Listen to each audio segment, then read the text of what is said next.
Welcome to Talking Stand Firm, and it's just me again, Cherrilynn, out today. And I wanted to say it's like I'm flying this solo today, and that's really not the case. I'm not flying this thing at all. Our man David working behind the scenes, making it happen. He's flying this. Me and Cherrilynn are more like the flight attendants, just bringing you some. Well, they don't bring anything now since COVID, right? They just airlines charge you more for bags, and they don't bring you any cookies or peanuts or pretzels or anything, right? You got to ask for it. So I flew this past week. First time since the whole COVID deal, and someone tells me ahead of time, say, hey, Jake, you might want to get some drink beforehand because you're not going to get it on the plane. And so I don't really listen to the spiel, but beforehand, I just figure whatever happens, maybe we'll figure that thing out. And so like we get off the flight, and my wife says, well, how come you never asked for anything to drink from the beverage service? I don't know. She said, they said you could ask for it. So again, it always pays to listen to everything. Well, today's episode is going to be incredible, at least when we get to the second half, as we have Dr. Michael Brown with us. If you've not had the chance to hear it. Now, Dr. Michael Brown is all over the place. He's got his hands in like everything. But if you've not heard him talk about the topic of the tragic story of the relationship of Israel and the church throughout the ages. He wrote in his 1992 book, Our Hands Are Stained with Blood. It's a book that stayed in print, just recently been revised, re-released. And then he's got a follow-up that came out this year called Christian Antisemitism. And so we're going to be diving in, talking about our relationship with Israel, which we started last night. And so we've been trying since April 7th to run this teaching. This is crazy. And I'm going to ask Dr. Brown about this. I didn't give it to him in the script I gave him, but I'm going to ask him about this. Going to go off script. I want to ask him if he's noticed this too, but I've not faced anything with more spiritual resistance than talking about the right relationship with the church in Israel. Just step back and think about that for a moment. Of all the things, I mean, right now, as you're listening, now, I know if you follow Talking Stand Firm quite a bit, then you recognize and these things, and you're aware of some of these teachings. But if you just took all the teachings, within your church or within your Christian life, whatever that is, and just weighed them out and said, okay, which one is going to receive the most resistance, spiritual resistance? We would jump to, sharing salvation. We would jump to, several other things maybe. But for me, what I've experienced the most is this message, the message that was shared last night, and what we're going to talk to Dr. Brown about, and that's church, we must get Israel right. So what we try to do, I don't know if you've noticed this, but we try to match our teaching on Thursday night, our teaching Stand Firm, with Talking Stand Firm, and we like to bring guests in who know what they're talking about to add to that. And so we're hoping over time that we've got this collection of hearing from other people about how we should have that relationship with Israel, what that should look like, and what that is biblically. And then we can also go back to those teachings and link that. And so I want to get some shout outs back in here. David, if you can run those again. Kim, it's always great to have you on. Excited about this. Absolutely. Just caught Dr. Brown's debate with Pastor Walker. Again, Dr. Brown's all over the place. I have no idea how he's had time to do this, but we're looking forward to it. Rick, we appreciate you so much with the prayers there. Matt, always such an encouragement. Glad to have you on. And Matt is always throwing down great content in the comments. Folks, follow Matt. Matt's got it going on. Christ is King forever. Hey, I love the emoji and the cat in the profile picture. Randall, great to have you on. Good morning to you as well.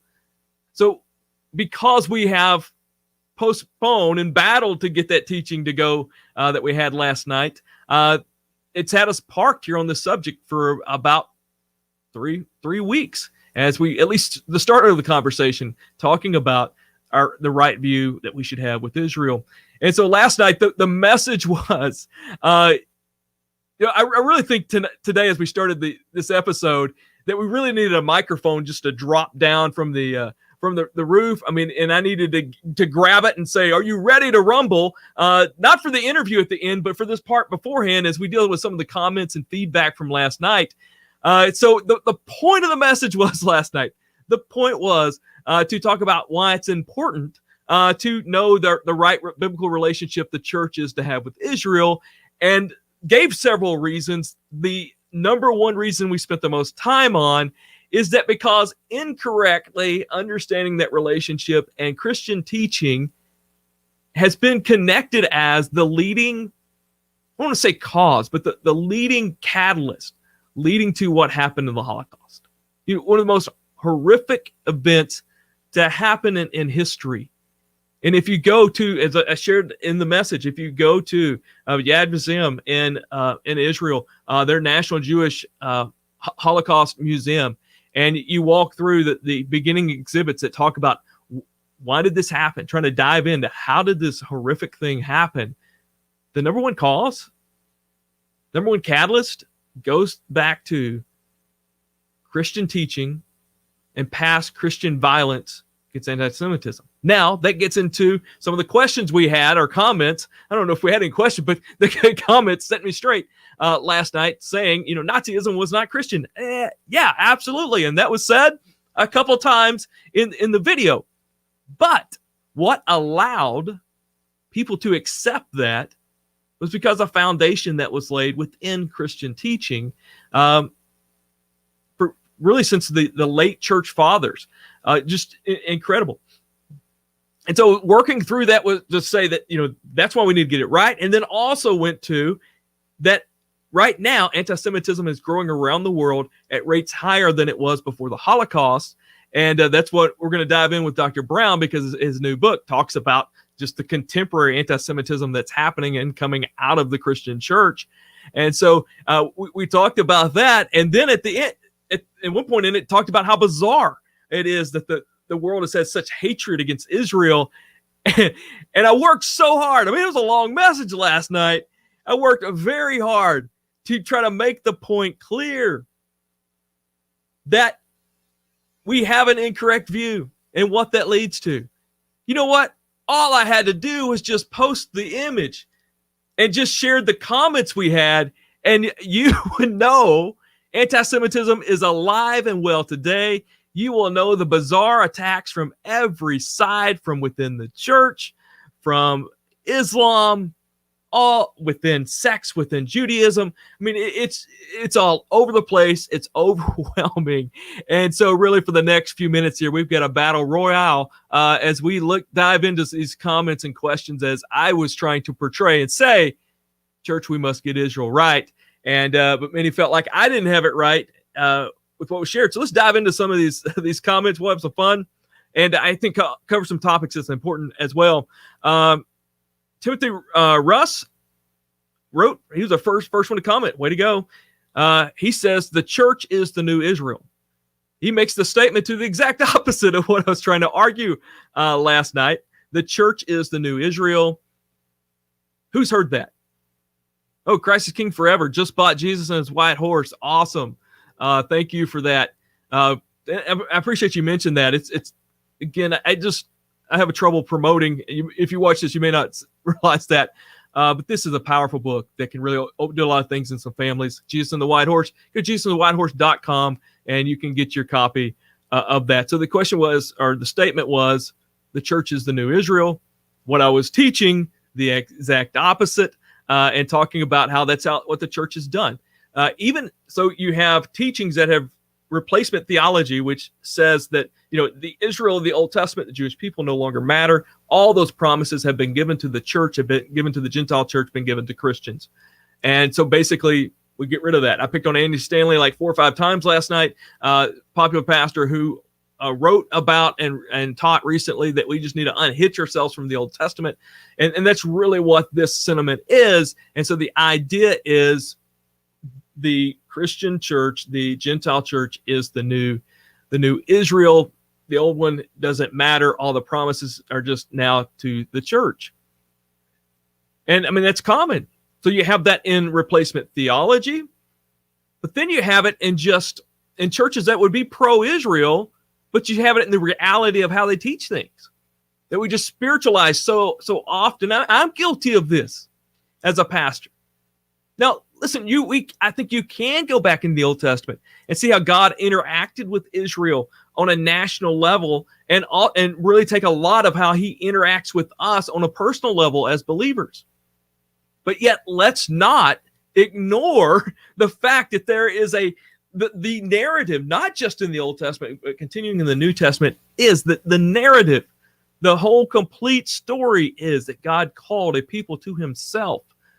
After disinheriting the nations at the Tower of Babel, he then calls a nation to himself through Abraham, and he's made Abraham a promise that wasn't contingent on Abraham, but a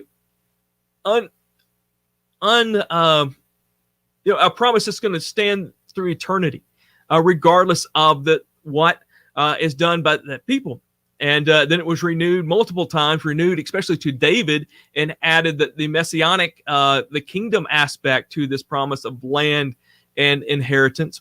Now, we do have other aspects of the covenant regarding it was given to Moses, and that's what we're going to talk about next Thursday night. We're going to talk about the promises still on the table as we walk through the different covenants and how they interact. And so this is all around us, this aspect of, of the church being the new Israel. And so I want to get into the comments because it wasn't just one comment. So Petri Ole said, try education. And then Timothy Rios, not going to be outdone, says, try to read the Bible. It is written to the sons of Abraham are those who fulfill the word of God. So I'm a Christian. I'm a son of Abraham. Christianity is the new Judaism. The church is the new temple of God. Woo, no. And the new Israel, and heaven is, and I cut it off right there. Don't get your theology from children's songs. Father Abraham had many sons, which is true. Now, all kidding aside, it's absolutely true. The church has.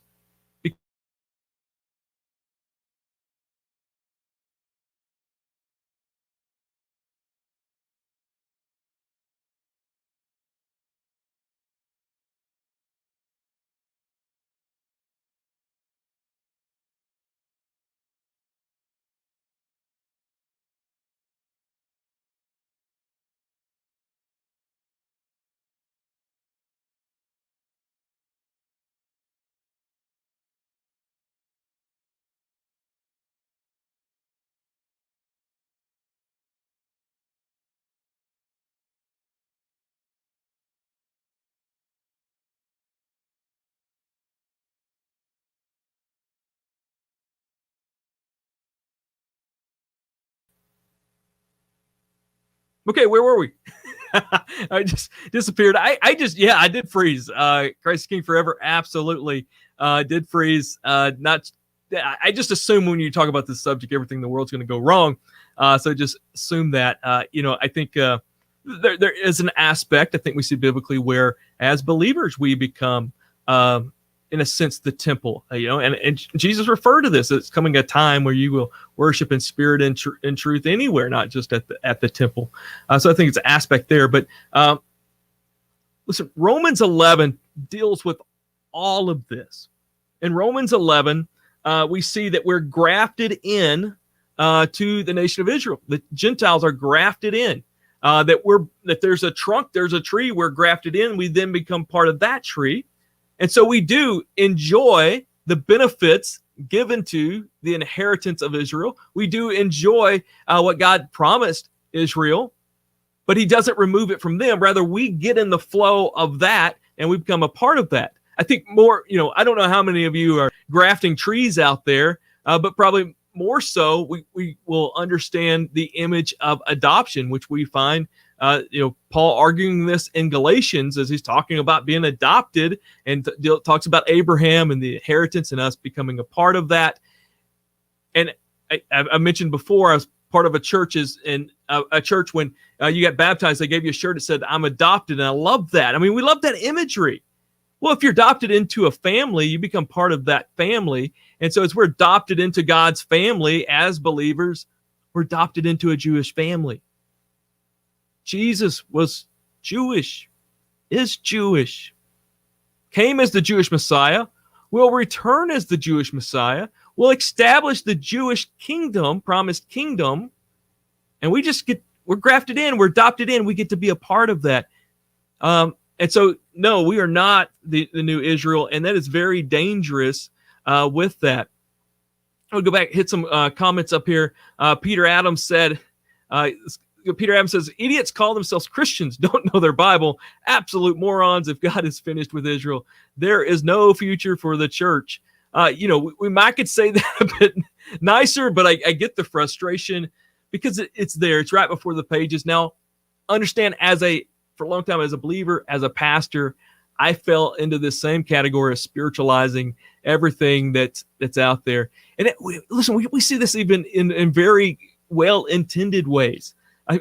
It's been a recent trend for in modern evangelicalism, and very good churches doing expository preaching, going back through the Old Testament. And the whole point is they're pointing to how everything points to Christ in the Old Testament. It does. It's all over the pages. There's so many types. There's so many images. But we can't do that and just X out the callings of Israel. And I think it's very dangerous how we deal with the Old Testament a lot, because yes, these aren't just illustrations. I mean, they can be illustrations, but at the same time, we need to make sure that we're keeping it with the narrative. And I just want to say, we say this over and over again. I think really ultimately all of this comes down to hermeneutics, how you interpret the Bible, the rules in which you interpret the Bible. Two things that really ground me. Listen, there's some things definitely about Scripture, about the end time, the coming events. I'll just say straight up, I have no idea. I don't know. I don't feel comfortable taking a strong position with. But then there's some things that I'm getting to the point that I would die on that hill for. And this is one of those. And the reason is because I want to have a strong foundation in it. And, I will look at it as, if I'm going into court to present a case, I want to have an airtight case that I can win. And if I can get to that point, not just in my head, but get to that point with the evidence. And so to me, there's two areas where you need solid evidence. One is the straightforward reading of the text. Notice I didn't say literal reading because there is symbolism, but the straightforward, plain reading of the text. What does it say? And not just what one verse says, but in the context of that thought, in the conversation of that paragraph, in the conversation of that chapter, in the conversation of that, in the context of that book, in the context of the whole narrative of Scripture. And I don't think it's just one Scripture should we go by. We should be 2 or 3 witnesses, and they all should be threaded together. And what I mean by that is, it's not just like 3 out in the vacuum verses that we just bring in together, say this makes that true. No, rather from the narrative beginning in Genesis 12 with the call of Abraham, working through the law, the prophets, the history book, the wisdom books, and then being confirmed in the New Testament, and they continue the story. When you can do that, I think you have a strong case you can stand by. And the second one is historically. How has it been interpreted? I think listen, if you're out there running on your own with a view and it's not attached to anything really, really firm, you need to watch out. Now, I'm here in Arkansas in the South here in the United States, and I used to fish bass tournaments. And I know some of you are like, what in the world? Anyway, we fish bass tournaments, and so one particular day, I'd been practicing on this lake and had the fish found and had this great spot. I was catching a lot of big fish. I knew I was going to win this thing. And the couple days before, it came this torrential rain. It just completely changed the lake. So we line up all that morning. One guy's up in a boat, and he's going to drop his hands and say, go. And you take off to the first person to get to your spot. And so everybody takes off, and I turn and I go up the lake. Everybody else went down the lake. And so I go to the spot that I felt like was going to be good, but the lake had changed. It was completely muddy. And the other guys knew that they could find a place where there was clear water and would be more productive. I went out on my own and soon found out, you know what? I made a wrong turn. Now, I know that's more my background knowledge and it helps me understand this, but be careful when you're out there running on your own with views. Now, some of the things that we espouse and do here is going against the grain. But again, it has historical and hermeneutical grounding. Okay, so I've only got into one comment. So it's not too much of a battle royal here. Ron Piper, thank you for commenting as well. You said, thank you for bringing out the context of Matthew 25 as a reference to Joel, it clarifies for me that the nation of Israel that Jesus identifies with, and not just individuals to whom we show mercy. And a little context here, Matthew 25. So Matthew 24 is the Olivet Discourse, and Jesus tells the signs of his coming. And then he gives more application than just the signs. We see that at the end of Matthew 24, then Matthew 25, the three big parables, the parable of the 10 virgins, the parable of the talents, and then the parable of the sheep and goats. In Matthew 25, the parable of the sheep and goats, where it talks about at the end of the age, the Lord judging the nations and separating them, goats on one side, sheep on one side. He talks about this particular valley. But then it says, why this division? Why is that happening? And Jesus says, because you did this for the least of these, and walks through that. We probably all have heard that taught. And I've taught that it means, hey, just to put action to your beliefs, to love others. And we know that's definitely in the scriptures. Jesus set the example for that. But again, if you unhitch it from the Old Testament, that's all you have to go by. But looking at the whole story, Matthew 25 seems to be that Jesus is really referring back to Joel 3, which talks about this same type judgment, and that judgment is based on how you dealt with Israel. And then if you go back and look at the language there in Matthew 25, it makes a distinction in talking about Jesus as brethren, which is really a unique statement that you would, as you work through it, I think best connects with the nation of Israel. We had some very good comments. I want to get to some. Running out of time, I want to make sure I get some of these questions in. Hello from Slovenia with love. Absolutely. Glad to have you here. Thank you for joining us. One of the questions, so we talked about the nation of Israel, and just one thing I want to point out. Now, so sometimes when in Christian teaching, you hear that they will talk about the nation of Israel, and they will talk about with the nation of Israel, that multiple Israels. You've got the ethnic Israel, you've got the spiritual Israel, you've got the national Israel.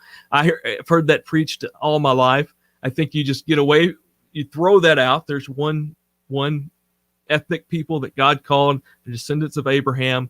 And so what we've been saying, and we're getting a question that don't understand. I know it's tough getting in the middle of a conversation here. And so what we're talking about is what the right relationship should be with the Gentile Church and the nation of Israel.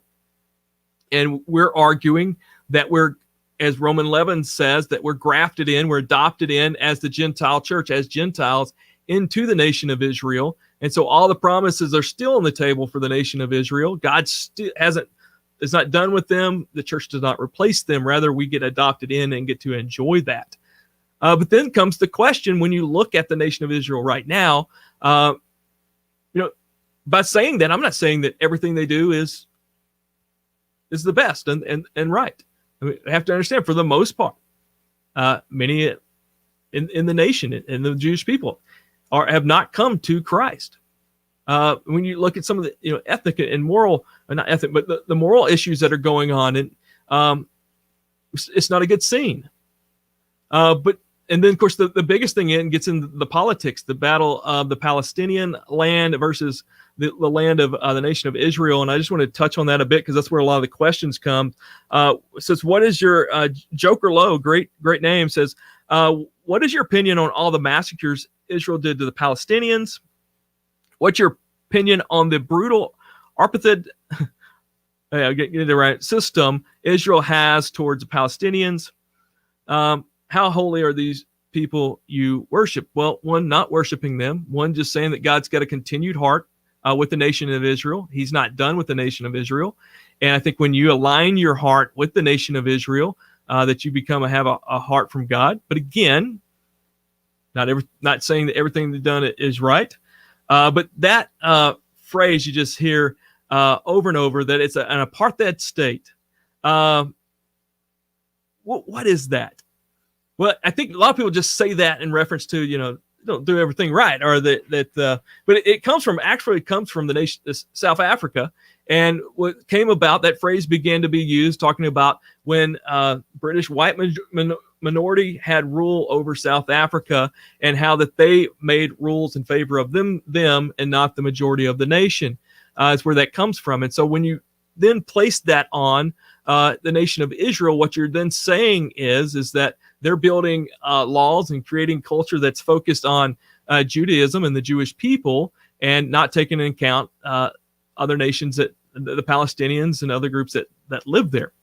I mean, to extent that's going on. But if you back up, and I shared a map last night that showed the whole Arabic world. Now, the Palestinians would belong to that Arabic world, especially in roots. Now, I think, I know they would argue and say that they are their own group, and that is fine. But the nation of Israel is just trying to have a Jewish state, and they're there in land all surrounding them, very difficult neighborhood. And when you look at it, it's not the same as what we see in some other cultures. And I really think, I know you could look at things and say, look at how maybe Israel has responded with some things, but I'll just say I think about every bit of news that you hear is very jaded against the nation of Israel. I think a lot of good stances are made in the defense of their nation. And so I really ask you to back up from that. And then if you look at the history, in which the nation of Israel got the land, starting really before World War I, as Jews begin to trickle back into the land through Zionism, through the Balfour Declaration, opened the gates and allowed them to come back in the land. During that time, early on, there was an agreement. In World War II, you have Jews able to come back after the Holocaust, and then around that time, you have this agreement with the Palestinians to share the land with the Arabic nations, to share the land. And the Arabic nations broke that and then came to war against Israel, the Arab-Israel War. And so you had that conflict. Later on, you had the 6 Days War, which, again, Israel's neighbors coming against Israel. And Israel won that, acquired that land. And it's been constantly, if you follow the history of that, Israel has defended themselves, has won the victories, won the land, yet it still continues to be a debate over them. So I encourage you, as you talk about and judge the nation of Israel politically and over this battle of land, to step back and see the big picture, follow the history leading up to that. It's not all as it's presented. It's not all as it seems. And super excited. I can't believe we just went on 25 minutes, almost 30 minutes, from like 2 or 3 questions. Just incredible. This topic brings out everyone. Very, very hot topic on all angles from that. But super excited to have our guest with us, who's there in the green room now. Super stoked to have Dr. Michael Brown here with us. Michael Brown is the founder and president of AskDrBrown Ministries and the Fire School of Ministry, and is host of a daily nationally syndicated talk radio show, The Line of Fire. He also hosts TV shows on God TV, METV, and NRBTV. He became a believer in Jesus in 1971 as a 16-year-old heroin-shooting, LSD-using Jewish rock drummer. Since then, he's preached throughout America and around the world, bringing a message of repentance, revival, reformation, and cultural revolution. Author of over 40 books, 2 of which I really want to dive into today: Our Hands Are Stained with Blood, the tragic story of the church and the Jewish people, and Christian Antisemitism, confronting lies in today's church. Dr. Brown, again, national and international speaker on things of spiritual renewal, cultural reformation, debated Jewish rabbis, agnostic professors, gay activists on radio, TV, college campuses, and widely considered one of the world's foremost Messianic Jewish apologists. I'm out of breath, so we're going to have to let you talk for a while. Dr. Brown, thank you for joining us today. Hey, I'm glad to be with you. Glad we could do it. I want to say I follow what you do. You've got your hands in everything. You're constantly putting out books, constantly putting out letters. I have no idea how you have time, but you've been so gracious just to squeeze in some time for us today. And we want to talk about this, really, to me, an issue that's really one of the most important issues that the church, and unfortunately, I don't think the church realizes how important it is. And that's our relationship with the nation of Israel, and God's continued plans and purposes for the nation of Israel. It's something that we've been trying to confront through our conference, Church We Must Get Israel Right. But I think some of the resources we lean heavily on is your book, Our Hands Are Stained with Blood, which is just tremendous. I encourage everybody, if you've not had a chance to read that, get that book. Your new one, Christian Antisemitism. But reading through your first book and hearing you teach and seeing others relay your message that you gave in that book, I was shocked to learn that Jewish historians would say that the Holocaust would not have been possible without Christian teachings leading up to that time. Could you help us understand? I know we're jumping right into this, but could you help us understand what they mean by that and how those teachings could lay such a foundation? Yeah, and it's not just Jewish historians that feel that way. It's general historians, Christian historians. In other words, there was a backdrop of Jew hatred in Christian Europe leading up to that time.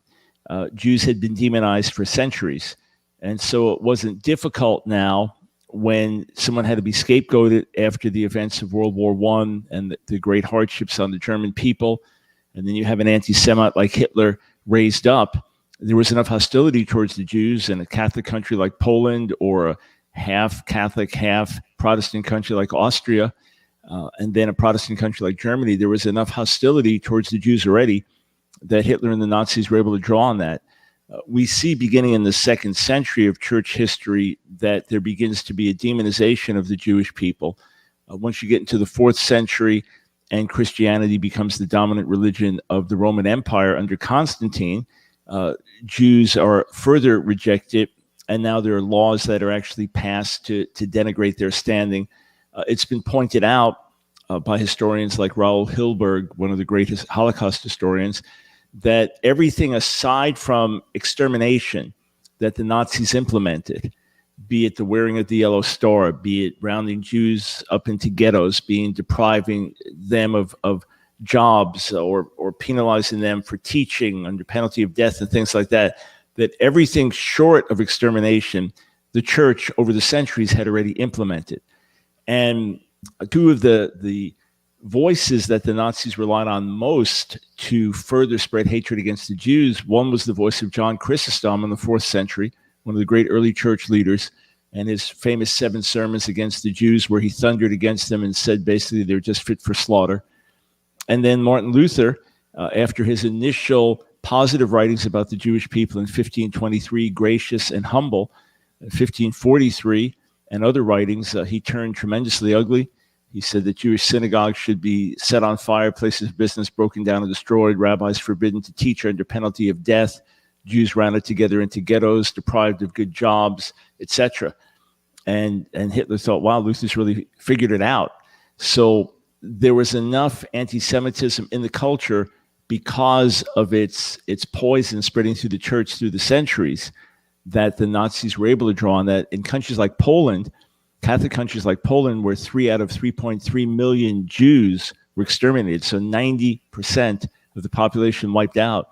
There were Jews who then went back, those who survived, went back to what was left of their homes and their lives in Poland, only to be attacked by surrounding Catholics who were infuriated that they survived. So this, tragically, was the atmosphere. This is the reality. This blows me away, and I hope for those listening who haven't heard this, they just take a moment to let this sink in, because I've been blessed to grow up in church. Churches, been around churches that are very pro-Israel, and to just think that within Christian teaching that something could be allowed with this. And the names you mentioned, John Chrysostom and Martin Luther, I mean, as in seminary and in study, those are guys we referred back to a lot. And then as I'm reading your book and hearing the words that they would say against the nation of Israel, it's just unreal.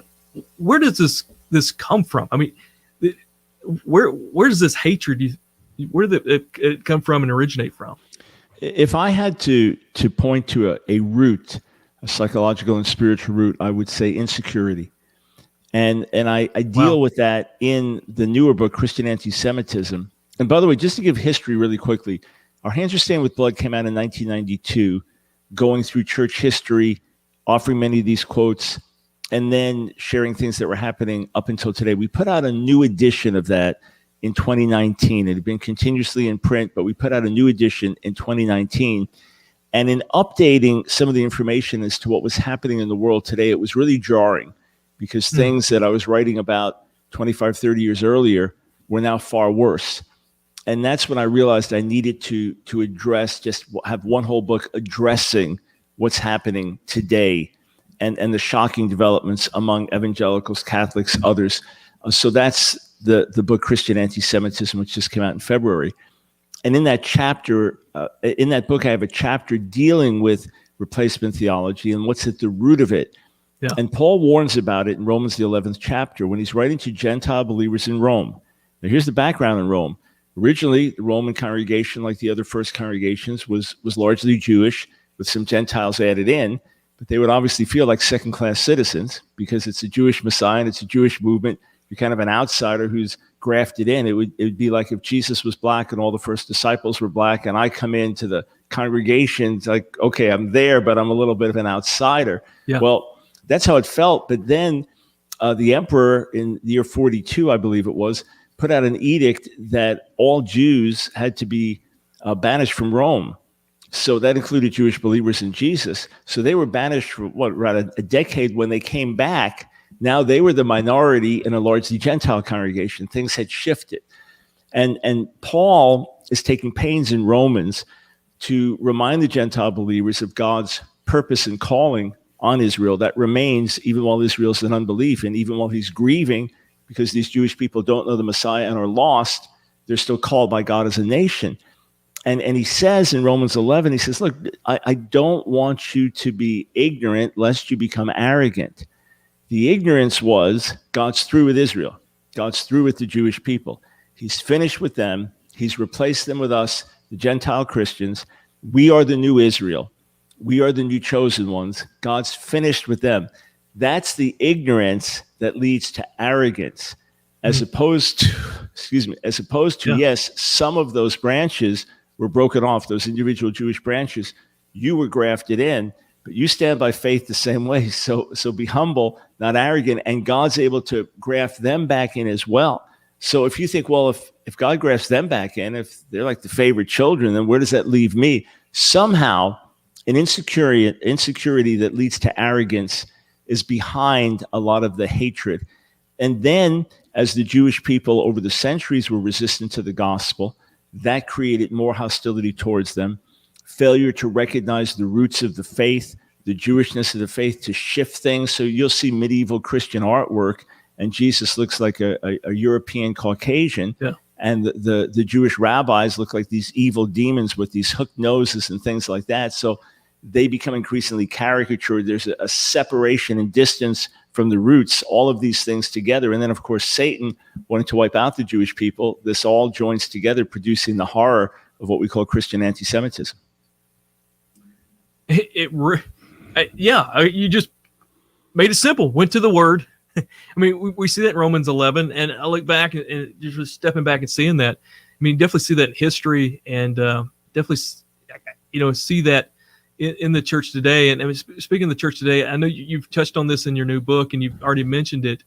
Are we seeing anti-Semitism from the church, from Christians today? Yeah, we are seeing a serious increase in it, and it's very disturbing. Because like you, I came to faith in a church that loved Israel and prayed for the Jewish people. Yeah. As I've traveled around the world, really supernaturally, I've run into Christians where I'm the first Jew they ever met, but they've been praying for Israel for years and have a love for the Jewish people. I mean, in jungle areas in India and outlying places in Africa, it's just been absolutely wild to see and experience. So that's what I've seen, is people just read the word and meet with the Lord, that he puts a burden in their hearts for the salvation of the Jewish people and a desire to bless them, not curse them. But there's no question that there is a rising tide of anti-Semitism in the church again today. You have evangelical Christian TV networks like True News, which was recently banned from YouTube, but obviously before that, had a substantial following, still does have influence, with blatantly anti-Semitic lies. During the first impeachment hearings of Donald Trump, they said this is a Jew coup to try to get rid of the president. And when I challenged them and said, well, you said that Jews own Trump and own the White House, they said, well, there's two factions of Jews, the pro-Trump Jews and the anti-Trump Jews. So the pro-Trump Jews got him in. The anti-Trump Jews were trying to get him out. So the Jews control everything. And then they began to issue warnings that a civil war is coming, that when Jews come into power, they start murdering millions of Christians. So you better be armed. I mean, really dangerous stuff. So you have voices like that. You have Catholic leaders like E. Michael Jones, who've been marginal and fringe for years, but suddenly with the internet and a few people being influenced by them, they become wildly popular with theories that every Jew consciously rejects God's logos, God's wisdom, and therefore every Jew is ultimately a rebel and is set to overthrow countries. And so you go through world history, and most all of it you can blame on the Jews. I mean, it's crazy stuff. But the following is increasing. And then with us being right now a conspiracy theory generation, that everything is suspect. And right. Well, the Jews end up being the culprits. When you have a conspiracy theory and someone has to be scapegoat, it's always going to swing back around to the Jews. And, you'll even have things now with the coronavirus being blamed on Jews right. or, on and on it goes. So it's just one of these things. There's also a lot of illiteracy, biblical illiteracy in the church, people knowing the word a lot less. So all these things coming together create that perfect storm of rising Jew hatred. And look, when I wrote Our Hands Are Stained with Blood, which came out in 1992, I talked about the demonic nature of anti-Semitism and how you have white supremacists who are Jew haters and black supremacists who are Jew haters. And I cited a white supremacist from that day, and I cited the words of Louis Farrakhan. Well, now you fast forward to just a couple of years ago, and you've got Louis Farrakhan still around, calling the Jews termites, just as Hitler called them parasites. And then you have the Pittsburgh synagogue shooter who slaughters 11 people whilst shouting, all Jews must die. He's a white supremacist. And then not long after that, you have the Poway, California synagogue shooter, also a white supremacist, but a committed 19-year-old Presbyterian Christian, chosen by grace, saved by God's love. And he wants to send as many Jews to hell as he can, and he's quoting all the standard verses that the anti-Semites use in his manifesto. So here you have it in front of our eyes in America today. Yeah, it's to me, if everybody could just step back and just see how bizarre it is to me that it's been such hatred against the Jewish people, where it's come from church, that you could just see the demonic hand behind it. So I guess some of the areas that I've seen it in contemporary church, and these are places, aren't necessarily anti-Semitic and violence and against it what they're saying, but it's really helps keep it going is the big movement towards Reformed theology. I feel like leads a lot to covenant theology and replacement theology, it seems. And then I see with a lot of contemporary churches just this focus on the relevance, what's relevant, and not looking back at the foundation within Scripture. I think Andy Stanley's "Unhitch Yourself from the Old Testament" quote here recently points to that. I mean, do you see subtle ways that this comes in the church that we just accept and don't realize, even in pro-Israel churches, but things that they would do and accept that would lead to this? Yeah, there are a number of factors that are causing this rise right now, above and beyond what I already mentioned. It's interesting you mentioned Reformed theology because you'll have a voice like John Piper who believes the message to the Jew first. Yeah. You'll have Charles Spurgeon saying if there's anything clear in the Bible, it's the restoration of the Jewish people back to the land. Men like Robert Murray McCheyne, also in the 19th century, these great lovers of Israel and the Jewish people, and that believe that, McCheyne went on a mission to Palestine in 1839, and while he was there was an outpouring at his church in Scotland. And he said it's definitely because he was in Israel. That's why it happened. That's how some of these men thought. So there are some very powerful pro-Israel traditions in the Reformed circles. John Owen, the greatest Puritan theologian, so 1600, said, there's no restoration that doesn't take place with, the Jews first, and so on. I'm paraphrasing. So there is that tradition to draw on, but often there is this thought of, no, have this lofty Christology that kind of bypasses these earthly things like Israel, and you end up forgetting concrete promises God's given. I've dialogued with Andy Stanley about these very things, and on the one hand, he's certainly not an anti-Semite. There's no question about that. The man is not an anti-Semite. But as we dialogue back and forth, I told him I need to write a book called "Why Andy Stanley's Irresistible Must Be Resisted." And so I do have grave concerns when you look at the Old Testament is just not to be dismissed. But when we were talking about it, I said, look, you don't when you make a two-story building, you don't knock out the first floor. So the first floor is the Old Testament, second floor is the New Testament. He said, well, I'd see it that the basement is the Old Testament, the first floor is the New Testament. So, just those different perceptions. Obviously, he's saying the whole focus is on Jesus. We agree on that, but the whole Bible is focused in that direction. So he's certainly not an anti-Semite, pro-Israel in many ways, but as the teaching filters down and people don't have the same foundations, you could easily have that impact. But let's look at something on a larger historical level. So I was born in 1955, and the miracle of the modern state of Israel was just that. It was shortly after the horrors of the Holocaust, when 2 out of every 3 European Jews were killed.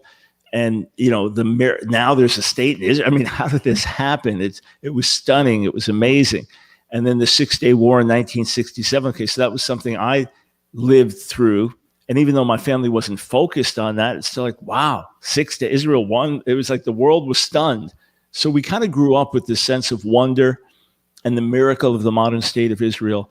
And Israel being this tiny, tiny little nation surrounded by a hostile Muslim world that wants to wipe it out, and is constantly attacking and constantly threatening and so on. And we knew the miracle of it and the impossibility of it without divine intervention. And we saw the scriptures clearly pointing to that. That was a long time ago. Israel's been around for a while now. Israel is now the tyrant, the monster in the Middle East. Israel is the one that is, the Goliath picking on the poor Palestinians and so on. So the tone, the narrative has shifted, and the younger generation, which has a passion for justice and for equality and wants to stand with the underdog and the minority, is learning in school and university that Israel is the bad guy. And because churches often are not adequately teaching and laying these foundations, you've got a younger generation that ends up being anti-Israel politically and then isn't getting grounded properly spiritually. So that also is a toxic mix. It is. It seems like every college student that I know that's left churches that were very pro-Israel have, if they deal with the subject at all, they turn very pro-Palestinian through that. Something I know many of who are watching this, they are seeking, they're along the lines of seeing, what our relationship with Israel should be, the future God has for the nation of Israel, and maybe trying to share that with others. I know for me, it's been surprising for me as I've tried to teach on these things. I've never faced anything with more spiritual resistance than this subject, which to me is flooring when you think of all that's out there. I know you've probably experienced that more than anyone with what you've fought through with that. How do you see a increased spiritual resistance in trying to help the church understand the message of our relationship with Israel and God's continued plan? Well, there's definitely a lot of resistance out there. I experience it when I will confront anti-Semites. And I'll explain why the spiritual resistance is there. But for example, on our YouTube channel, we've got 2,000 plus videos, AskDrBrown, Ask Dr. Brown. We've got well over 2,000 videos there. And I would say the vast majority in terms of thumbs up versus thumbs down is like 95% thumbs up, 97% thumbs up, just because most of the people watching are our followers who like us and agree with us. So we're always tackling controversies, but we're trying to do it in a fair way. And the vast, vast majority of the videos get overwhelming approval, except when I tackle issues like anti-Semitism. when I expose, say, True News and their anti-Semitism, or E. Michael Jones, or go after some cult like Black Hebrew Israelites or something like that, when I do that, then it'll be 60% thumbs up to 40% thumbs down, or 40% thumbs up to 60% thumbs down. He's thinking, where's this come from? Where's this even come from? How is it that suddenly people on my channel, and now others are pouring in, they're seeing it. So I'm seeing that regularly. But look, here's the simple truth. Jesus will not come back to any city other than Jerusalem. For those who say God's finished with Israel, God has no purpose, but why is Jesus coming back to Jerusalem? And he won't come back to Jerusalem until his Jewish people in Jerusalem welcome him back. It's at the end of Matthew 23. He says that in the midst of oracles of judgment. He says, you won't see me again until you welcome me as the Messiah, to paraphrase his words there. Peter tells us in Acts 3, beginning verse 19, that it's Jewish repentance that will bring the Messiah back. Paul explains in Romans 11 that Gentile believers are to provoke Israel to envy, and Israel's turning back, Israel's acceptance will be life from the dead. In other words, resurrection. That takes place when the Messiah returns. So Satan knows that it must be a Jewish Jerusalem that welcomes the Messiah back. So first he wants to wipe out the Jewish people if he can. Then he also makes God a liar, because God says that'll never happen. If he can't wipe them out, then by all means keep them out of Israel. If he can't keep them out of Israel, then by all means don't let there be a Jewish Jerusalem. And if there is a Jewish Jerusalem, by all means keep the Jews in that city away from Jesus. So you can see what happened. You can see why there's such controversy over Jerusalem around the whole world. Why President Trump moving the embassy to Jerusalem sparked such massive controversy. Why it's the one city that everybody has an opinion about, who should have it and so on, all around the world. There are reasons for it. There are spiritual reasons for it. And that's the place of Messiah's return.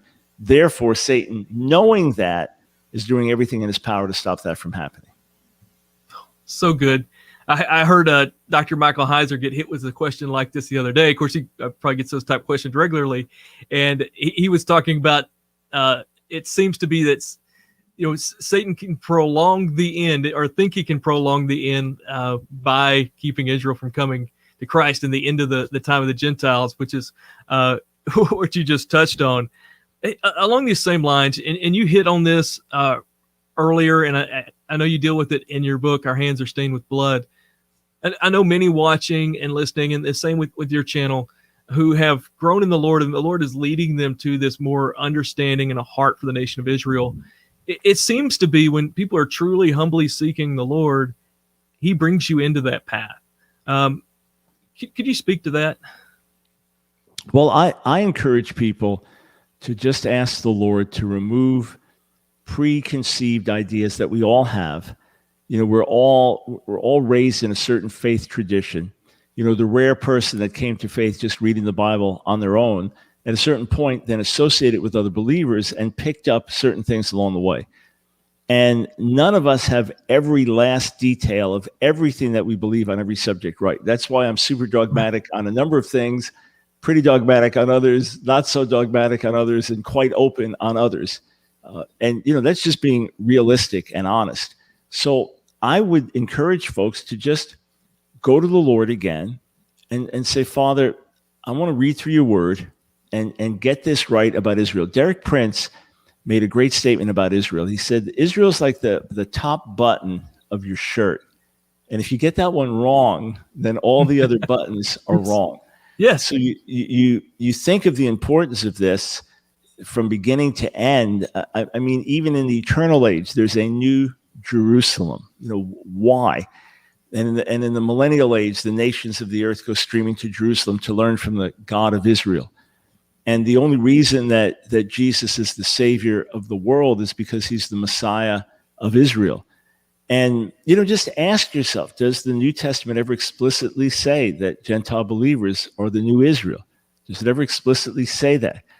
Does the Bible explicitly say that God's promises to Israel remain even when they're in unbelief? The answer to the first question is no. The answer to the second question is yes. Even jar yourself by reading from like the the complete Jewish Bible. It's David Stern's Jewish New Testament, and then a revision of an older Jewish translation of the Old Testament. Just read through the Jewish New Testament, complete Jewish Bible, the New Testament part, or the Tree of Life version, where Mary is not Mary, but Miriam, as she would have been. And Jesus is not Jesus, but Yeshua, and Christ is Messiah. And law is often Torah. And the disciples have names like Yochanan and Matityahu and so on, just the way they actually were originally. The more you look at these things, the more you realize the Jewish roots, the more you begin to see the ongoing significance of the biblical calendar. You know, Paul writing to the Corinthians saying, Messiah, our Passover lamb, is sacrificed for us. Therefore, let us keep the feast in 1 Corinthians 5, or likening Jesus, his resurrection, to first fruits in 1 Corinthians 15, or the Holy Spirit coming at Shavuot, Pentecost, or Jesus returning with the sound of the trumpet, which is the beginning of the fall, holy seasons, and so on. And you begin to look at these things, and it starts to make sense and unfold. And then you look through church history, and you see how often the church has just gotten caught up with human traditions and left its first love. And whenever it does that, it'll turn against Israel. And when it recovers its first love, it often recovers that love for Israel and that desire to see Israel saved and the recognition of the Jewish roots of the faith. So just go back to Scripture. Read things through again. Read Romans 9, 10, 11. So people say, Romans 9, 6, not all Israel is Israel. Okay, keep reading. Paul says there's a remnant within Israel that believes. He uses the word Israel 11 times in Romans 9 through 11. And outside of Romans 9 through 11, does not use the word Israel at all in Romans. Speaks of Jews, but not Israel. Only there, because he's talking about God's purposes for the nation. It is explicit. It is definite. And he tells us in Romans 15, 7 and 8, that the Messiah confirms the promises to Israel. Not cancels, but confirms the promises to Israel. So read Romans 9, 10, and 11. And after Paul says plainly that not all Israel is Israel, in other words, there's a remnant within the nation, he then uses the word Israel 10 times. And every time he uses it, he's referring to the nation as a whole. So there's the remnant within the nation that believes, the Jewish believers within the nation. But now he's talking about the nation as a whole, the nation as a whole that doesn't believe, the nation as a whole that rebelled, the nation as a whole that missed God's righteousness, the nation as a whole that he held his hands out to and they didn't listen. That nation as a whole, which is now hardened, right? It has a veil over its heart, 2 Corinthians 3. That nation, as the fullness of the Gentiles comes in, now turns, and Israel, which is hardened in part, Romans 11:25, will now be saved, Romans 11:26. I mean, there's no way to get away from that. Then he says this is when God turns ungodliness from Jacob. Who's he talking about? The Jewish people as a whole, the nation. And even though, Romans 11:28, they are now enemies for your sake on account of the gospel, they are loved by God because of the fathers, Romans 11:29, for the gifts and calling of God are irrevocable. So it's there, it's clear. And it doesn't mean that Gentile Christians become Jews. No, we are one in Jesus. Salvation is exactly the same. We are joint heirs. In that sense, there's no male, female, Jew, Gentile. There's no caste system. There's no class system. We are one in the Messiah, each one with a unique role. And it's as we walk in our unique roles that we see the fullness of God. But go back and read this. Yes, Jews need Jesus. Jews without Jesus are lost just like everyone else. They need our prayers. They need our tears. The modern state of Israel has many flaws. It's special and amazing in many ways, but it has many flaws just like always. And God said in Ezekiel 36, I'm not bringing you back because of your righteousness, but because my name is being blasphemed. I'm doing it for my name's sake. And it's back in the land. I'll sprinkle clean water on you. So those are the spiritual realities. And it is through the prayers of the church that Israel will find the Messiah. Dr. Brown, this has been absolutely incredible. Thank you so much for taking the time to be here. A couple times we've had you reached out to you to do something. You've been so gracious just to jump on, and I know you're busy to do that. How's the best way for somebody to follow with what you're doing and to keep up with what you've got going on? Yeah, AskDrBrown.org, AskDrBrown.org. They can watch our live broadcast 5 days a week. That's linked there. I normally write about 5 op-ed pieces, articles a week. Those will be posted there. special videos that we put out, other teachings, our courses, our online school. AskDrBrown.org, AskDrBrown.org. When you're there, if you're active on Facebook, connect with us there. Twitter, Instagram, YouTube, we're active on all those places, so you'll be able to connect with us on social media. And then, first thing to do when you get there, AskDrBrown.org, sign up for our emails. When you do, you'll find out more about my own testimony from LSD to PhD, some of the vision of what we do, and then all the different ways that we can be of service to you. So hope to connect with you at AskDrBrown.org. People go check it out. Follow what Dr. Brown's doing. Just incredible content. Churns it out, and it's so good. Dr. Brown, thank you. Everybody, thank you for being a part of the episode today. Dr. Brown, if you can stick around, we just want to say thank you after we close today. But thank you for being a part of Stand Firm. And Talking Stand Firm will be back next week as we continue to dive in. We're going to be diving into the kingdom of God really throughout this whole month, looking at the physical coming kingdom, the Messianic kingdom, and then what that means today. And be here, don't miss it. Thank you for being a part of Talking Stand Firm.